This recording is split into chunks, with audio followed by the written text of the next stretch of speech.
He pointed at my driveway and shouted, "You're trespassing on HOA property." I stood there on my own front lawn, clutching a grocery bag, wondering if I'd somehow slipped into an alternate reality. 5 minutes later, my sister Lisa, an actual detective, was casually asking him if his fake badge came with a kid's meal toy. He chuckled right up until she slapped the cuffs on him in front of the whole neighborhood. When we first moved into Sunny Grove, I thought we'd struck gold. Quiet streets, neatly trimmed lawns, and neighbors who waved from their porches. It was the kind of place that looked ripped from a real estate ad. My dad dubbed it the retirement dream neighborhood, and Lisa joked it felt like a sitcom set where nothing ever went awry. That illusion lasted exactly 4 days. The trouble kicked off with a woman named Brenda Walsh. I wish I'd made that name up, but nope. Brenda was her real, official name, and she embodied it with uncanny precision. She had the perm, the sharp blonde bob, and a voice that could crack glass. As an HOA board member, she acted like she was the mayor, sheriff, and supreme ruler of Sunny Grove rolled into one. Park an inch over your curb, and Brenda would materialize like a suburban ghost, clipboard in hand, already citing you for VY Sewell infractions. But Brenda wasn't the real issue, at least not initially. The true chaos arrived when she brought her boyfriend, Mitch, into the picture. Mitch was a character. He strutted around in an outdated security guard uniform, complete with mirrored shades and a badge reading Community Safety Officer. No one knew who'd hired him. The HOA had no official security team, let alone one led by a guy driving a faded Dodge Charger with a fake light bar duct taped to the roof. He knocked on our door that first week, introducing himself like he'd stepped out of a crime show. Mitch Carter, private sector security liaison, just ensuring everything's in order. He gave a slow nod and scanned our yard like we were stashing contraband behind the flower pots. Lisa, who was VY sighting, blinked 3 times, like she couldn't believe this was happening. It escalated fast. Mitch started handing out citations, not real tickets, just Word documents with the HOA logo slapped on top, listing offenses like unregistered vehicle or excessive garden flare. One neighbor got dinged for too many wind chimes, another for his dog barking too eagerly. It was ridiculous, but no one pushed back. Brenda vouched for him like he was a legal genius, and everyone else just wanted to dodge the drama. The first real showdown hit during the build-up to the annual HOA block party, the neighborhood's big event, complete with barbecue, bounce houses, and raffles. Brenda, naturally, headed the planning committee, and Mitch crowned himself chief of party security. That's when it stopped feeling like a celebration and started resembling a lockdown. On the morning of the event, I woke up to 3 orange traffic cones blocking my driveway. My car was in the garage, so I figured it was a mistake. I stepped outside, coffee in hand, only to find Mitch guarding the cones like a traffic god. "What's this about?" I asked. He pointed at me with his clipboard. "Driveway access restricted for emergency lane clearance. HOA Protocol 5C. I'd read the HOA handbook when we moved in. Here was no Protocol 5C. I asked to see it, and he waved his clipboard like it was a holy relic. "Park down the street," he said. "This area is clear for VIPs." "For who?" I pressed. "For me," he replied. "Security needs quick access to the event core." I stared at him. "You want me to park a block away so you can get to the hot dogs faster?" He didn't laugh. Instead, he scribbled something and handed me a sheet labeled "Violation, Interference with HOA Operations." I took it, glanced at the text, and said, "This is in Comic Sans." That afternoon, Lisa swung by with a 6-pack and a heads-up. "Brenda's bragging on Facebook about the block party VYing official security. We've hit suburban dystopia." I told her about the cones and Mitch's driveway tyranny.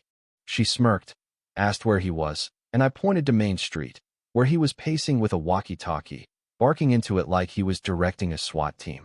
Lisa watched him for a moment, then said, "Let's see this play out." She swapped her detective gear for casual clothes, left her badge in her bag, and strolled into the event like a regular neighbor. Mitch pounced instantly, demanding her event wristband. She said she lived here. He asked for ID. She gave him a sideways look and asked if he was a cop. "I work with local PD," he said, tapping his flimsy badge. "I'm the link between HOA security and emergency SARE VYCES. Lisa nodded slowly, like she was cataloging every word. Mitch, Vys, launched into a spiel about crowd control and perimeter checks while she just smiled and nodded. I knew that smile. She only used it when she was about to dismantle someone. The block party morning was pandemonium, not from the event itself, but because Mitch had gone full authoritarian overnight. Barricades blocked both ends of the street, and he strutted around with a clipboard stuffed with event rules and a plastic vest labeled HOA Tactical. He'd even taped walkie-talkies to his belt like he was prepping for a standoff. When I tried to pull my car out, I found 2 cones and a lawn chair in my way, with Mitch lounging in it, sipping from a thermos. "Morning," he said, like we were pals. "Driveways closed for security staging. Park on Pine Lane." I rubbed my forehead. "That's 3 blocks away. Standard event policy," he said, tapping his clipboard. "Only authorized personnel get vehicle access, emergency crews, vendors, and security." I could have argued, but I remembered Lisa's plan and knew something better was brewing. So I nodded, backed into the garage, and let him think he'd won.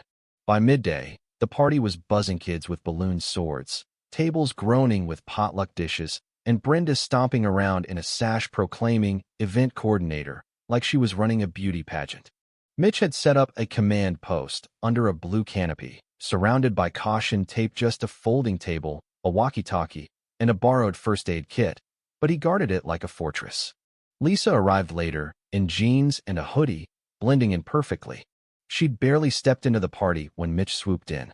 "This is a restricted event," he said, blocking her. "Where's your pass?" She raised an eyebrow. "I live here. I don't need one." "Everyone needs a pass for safety," he snapped, crossing his arms.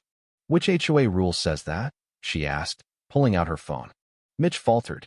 "Event protocol, internal docs. You wouldn't have access." "Got it," she said. "And who approved blocking driveways?" He shifted. "The board. We had a meeting. Standard procedure." She held up her phone. "Mind if I record this?" "Are you press?" he asked. "No," she said, "just curious." He glanced at Brenda, who nodded regally from the grill area. "This is a private event," he said. "I can ask you to leave if you're disruptive." Lisa smiled. "You can ask. I can say no." That's when Mitch overplayed his hand. He stepped closer, flashed a laminated card that vaguely resembled a badge, and said, "Ma'am, I'm with HOA enforcement. I have authority to detain anyone causing trouble." I was close enough to see Lisa's posture shift, subtle, but like a switch flipped. Her smile stayed, but her eyes turned icy.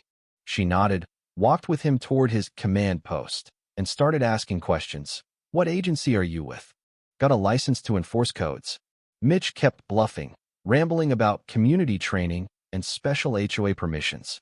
Lisa let him dig his hole, even acting impressed. Then she struck. He pointed to his badge and said, "This is recognized under neighborhood charter law. I can detain if I've got probable cause." She tilted her head. "Is that so?" "Yes, ma'am," he said smugly. She reached into her hoodie, pulled out her real badge, and held it up. "Then we've got a problem, Mitch." The silence was deafening. Mitch's jaw flapped like a fish out of water. He stumbled back as Lisa said, "You've been impersonating an officer. You claimed detention powers, flashed a fake badge, and blocked residents' driveways, multiple state law violations." Brenda, who'd been eavesdropping, stormed over. "This is harassment. You can't just accuse people." Lisa turned. "And you are." "I'm on the HOA board," Brenda snapped. "I approve this security setup." "So you greenlit someone with no credentials or legal standing to play cop?"